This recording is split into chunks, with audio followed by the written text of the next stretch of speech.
I will accept no criticism. It's just a fun time. One of the best world building I've ever seen. Thank you, Emily Henry, for that. Hi guys, welcome back to my channel. Today I'm filming a video which I'm very excited about because this is going to be my 6-star books video. So all these books I have in front of me are 6-star. They are my favourite books of all time, and I know some people think that there's no point in having 6-star because every book that's a 5-star should be like your favourite book. But for me, I just get a feeling when something's a 5-star. If someone said something bad about it, I could be like, I guess.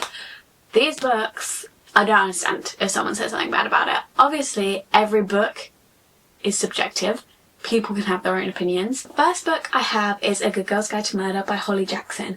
This book is just one of those page-turner books that I just could not put down, and I would love to reread it. This whole series has 3 books and a novella, and I just think every single book got better and better. It's a little bit ridiculous because basically we follow Pip, who is different in the UK and in the US, but in the UK she is finishing at college and she's doing her EPQ, which is basically a project that you have to do where you have to research something and present it in your final year of college. Personally, I don't do it, but if you do choose to do it, then it's like an extra qualification. So she decides to do one on a murder that happened in the town. Basically, this girl called Auntie Belle was killed, and then her boyfriend, Sao Singh, was found dead as well. And it's presumed that he killed her and then killed himself. He was never able to prove that he was innocent, but Pip starts writing about this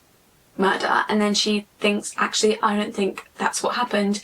And so she kind of teams up with Sao Singh's brother, and they kind of try and figure out what actually happened. So obviously it's a little bit ridiculous because it's like, how is an 18-year-old or like 18-year-old solving a murder better than the police? But just go along with it, and it's a really fun time. I really enjoyed it, and it's just such a page turner. There's a little bit of romance in there, and I think a young adult thriller is always better in my opinion. Also, I just love their romance, like Pip and Ravi. It's so sweet and cute. Every little unravelment gets you closer to the actual story of what actually happened, and personally I don't think I guessed it. I guess you probably could guess it, but I don't think I did. Next I've got House of Sky and Breath by Sarah J Maas, which is the 2nd book in the Crescent City series.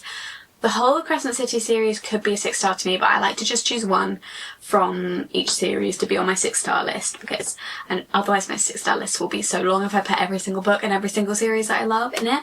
And I think this one is my favourite purely because of the ending. It's so hard to choose a favourite between all of them because I love them all, but I think the ending of this one just takes the cake a little bit for how amazing it was, because I literally threw my book across the room. Like, I have never been that excited in my life. I fear that might sound a bit sad that it's a book that caused that, but honestly it was amazing. So the Crescent City series, we follow Bryce, and she ends up teaming up with Hunt, who kind of works on like the police, is like a detective in this world, and they team up together because there's been a lot of murders happening and they've been kind of linked to Bryce. 1, he's kind of hired to keep an eye on her, and 2, they kind of try and figure it out together because she wants to know why, targeting people close to her as well. So that's like the main plot of the first book, so it kind of is like fantasy, romance, and a little bit of like a murder mystery as well, which is just so fun. There's so much happening in it. I love Hunt and Bryce. I love that romance, and you get so many different POVs, and I love all the POVs. It's such a like found family because of all the POVs. There's just so much happening. Every time you kind of get a little bit done with one POV, she knows when to switch it and to go on to a different POV. It's just like you never even get a chance to think about being bored. The reveals in this, especially the end, crazy. Then I've got Fourth Wing. Obviously there's a lot of criticism on this book, that as there is going to be with any popular book.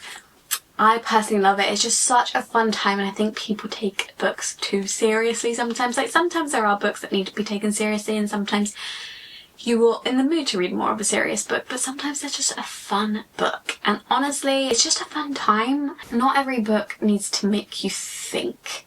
Sometimes you can just have a fun time. And Fourth Wing is that for me. I love all the books, but this one I think just takes the cake because it's a little bit more entertaining than the other two, purely because of the amount of challenges that she goes through. So we follow Violet Sorrengail, and she is being enrolled into this war college, and her whole life she's thought that she was going to the scribe quadrant, who write up about wars, so they're not really involved in the action, they just write up about it. So she's very smart, she knows a lot of facts, but then her mum tells her that she's actually going to go into the Riders Quadrant, who are the ones that go to the war, ride the dragons and fight in the wars. And she is like, I'm literally just trained to read and write my whole life, like I do not have the skills for this.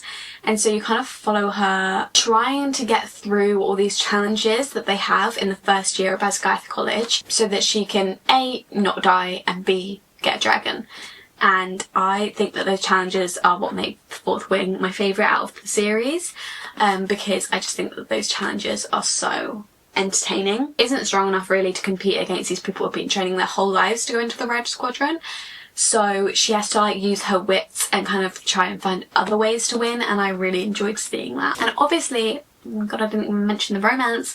We have the little enemies to lovers in here, and I just really love that romance as well. That's like my favourite romance of all time. There's not much else to say, I love it, and I could talk about it for hours, but I won't talk your ear off, because honestly all these 6-star books I have talked about in other videos multiple times, because obviously they're my favourite books in the world.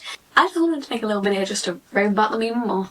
Now we've got Beach Read by Emily Henry. So Beach Read is known by everyone that I know as my favourite book of all time. It is that girl to me, and I don't know how to put into words how I feel about this book. It is my favourite book of all time. It is number one. I feel like with Emily Henry books you can tell a lot about a person by their favourite one, because I feel like it's mainly the character that you can relate to the most, and January is definitely mine. I also just love the premise of the book, and I love Gus, the love interest, and I just love how it's a rom-com, and it's a very deep rom-com as well. Like, it's not, would I say it's a rom-com? It's kind of like a romance with a lot of general fiction, and it gets very sad at some points. I'd say it's probably the saddest of Emily Henry's, which is some people's criticism, but I personally like that. I like having the romance and the joy of that, and then having some time with our character and getting to know her more. So we basically follow January, and she is an author, but she is in a bit of a writing slump. So she can't write her new book that she needs to write. Her dad passes away and leaves her this like lake house, which she goes and lives in and tries to get out of her writing slump. And next to her is her college nemesis, Gus. They kind of pretend they don't remember each other, but Gus is also a writer, and he is also in a writing slump.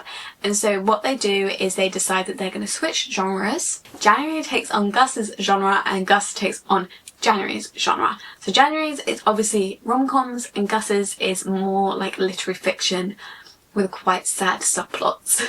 So they're very different. In order for them to be able to write these books, they kind of take each other on little excursions.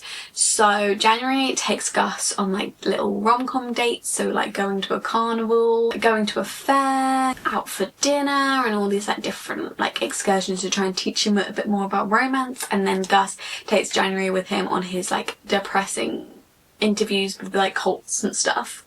The ability of this book to do both is crazy, but I just love it, and I love their romance, and I love how they take each other on little excursions. It just makes the book so fun. It also features my name multiple times because, I mean, it's not the best way for your name to be mentioned, but my name is the name of the cult in this book, so thank you, Emily Henry, for that. I just love how this is my favourite book in the world, and my name is in it multiple times. So January's dad, like I mentioned earlier, passes away, so there's also that very sad subplot as well. Next we have The Night Circus by Erin Morgenstern. This one is one that I want to reread to make sure that it definitely still stands up. I think this is the one that I've read, maybe A Good Girl's Guide to Murder is the one that I read the longest ago, but every other one I've read pretty recently, whether that was because I reread it because I loved it so much or because I have read it recently. So I would like to reread it and see if I still feel the same way, or if I just read it at like the right time. But I was so immersed in this book, I did not want to put it down. I just remember reading it and just literally I could have read it for hours and hours upon end and never been bored, and that was such a shock to me because I really didn't expect to be that obsessed with this book. And The Starless Sea, who is this author's other book, I really did not enjoy that one. So I don't know why it was just like a one-off, but that's another reason why I really want to reread it and make sure it definitely was. We basically follow the Night Circus, and it's like a little magical circus that pops up in different places, and people just think that it's like a circus you just buy tickets for, and everyone's like just tricking you and it's not actually real magic. But actually it is real magic, and we basically follow the circus and the people who are in it. The only magical part of this is the circus. The rest of it takes place in the 1800s and it's fully normal life. It's got multiple POVs. It's just so whimsical and just transports you into a whole other place.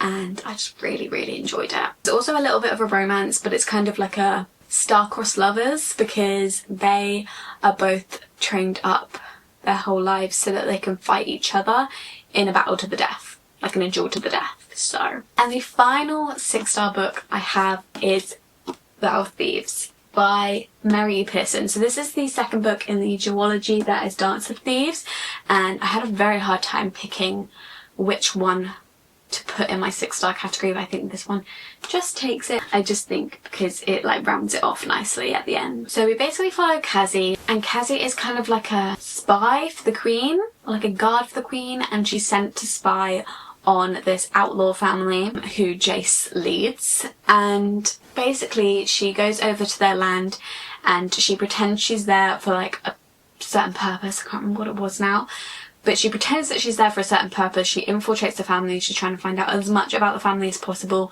and take them down from the inside. And she's on this mission, but obviously Jace just thinks that she's here for a different reason, and they kind of end up stranded together and going on this like mission alone together, and you can obviously tell what's going to happen there. And then it's kind of like a betrayal. It's an amazing fantasy book. The world building, I think, is one of the best world building I've ever seen in a duology as well, and the books aren't even that long, but I just loved the world building of this. And it's one of those fantasies where Mary E. Pearson has not just like thrown together a fantasy to release a fantasy because romantasy and that is what's popular at the moment. I mean, this came out a while ago anyway. She has properly thought it through, and you can really tell that she has properly thought the characters through, the plot through, the world through, and it just feels very purposeful, everything in this book, and I really enjoyed it. And I really want to reread this as well. So those are my 6-star books that I'm like, I will accept no criticism on these. So please let me know any of your books that are like that, because I would love to read them. Please comment down below and tell me any of them. I'm so interested to see people's 6-star books, because those are like the best of the best to those people. If you like this video, please give it a thumbs up. You can subscribe down below and turn the bell on. You'll be notified every time I upload, which is every single Sunday, 9 AM UK time, always about books. And if you want to, you can follow my social medias at _libraryofeden on both TikTok and Instagram. Also all about books on there, and I will see you in my next video very soon. Bye!